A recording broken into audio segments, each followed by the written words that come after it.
सरिला रूपयात्रा भसाणी उत्सव ऐतिहासिक 14 रूपयात्रा शेष होछि।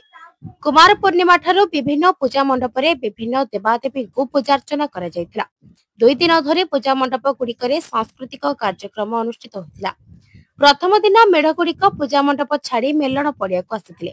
भसाणी दिन क्रमान्वय मेढ़ गुड़िक पड़ियारू विसर्जन पाई विरूपा ब्यारेज निकटस्थ महानदी कूल अस्थायी जलाशय रे विसर्जित करा जायतिला। भसाणी शोभायात्रा रे ढोल मादल घंट घंटा सिंह बाजा बैंड पार्टी आदि पारंपरिक वाद्य कंपी उठिथिला चौदार सहर। यात्री सुरक्षा और श्रृंखलित मेढ़ शोभायात्रा पुलिस तरफ व्यापक व्यवस्था कर जोन 1 एसीपी अरुण स्वाई नेतृत्व में 10 जन इंस्पेक्टर 12 जन सब इन्स्पेक्टर और 14 प्लाटून पुलिस फोर्स मुतयन कर चौदार थाना अधिकारी दीपक खंडायत राय सूचना देछन्ते। यात्रा रे विभिन्न राजनैतिक दल पक्षर प्रत्येक मेढ़ कर्मकर्ता मानक समर्थित करथिले। सेपरि चौदार कटक नेता नयन किशोर महांती संतोष महांती विधायक शोभिक विश्वाल समर्थित करथिले। यात्रा पड़िया रे प्रबल लोकंक समागम होइथिले। लोक घर करना सामग्री किनिबा सहित विभिन्न प्रकार खाद्य पेयर मजा नेबा सहित रामदोली ब्रेक डांस आदि रे भल व्यवसाय होइतबा दुकानी माने कहिसेंते।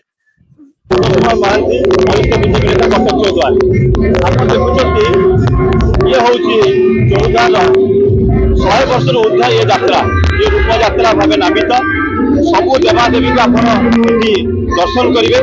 आप एत मात्रा युव बंधु मान मुरबी मान महिला मान कुनि कलिका मान जो संगठन चली सब एकता समस्त भितर रही जो उत्पादना उत्कर्ष ये कार्यक्रम आमर एमती चली आगामी चलो।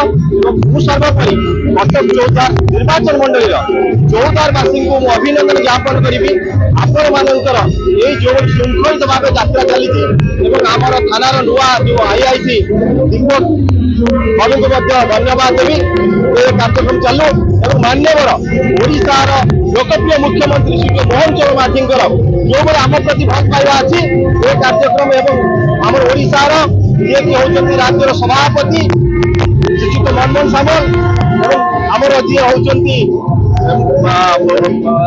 आपंकर लोकसभा एमपी श्रीजुक्त भर्तृहरि महताब समस्त आशीर्वाद आम चली आम ये कार्यक्रम सुरखुर रोचे ये कार्यक्रम सारा विश्व में आपंकर कार्यक्रम को आम प्रसार प्रसार आपण माध्यम इलेक्ट्रोनिक्स मीडिया माध्यम बहुत धन्यवाद देवी ओडिशा भास्कर को ये जो कार्यक्रम को चलते।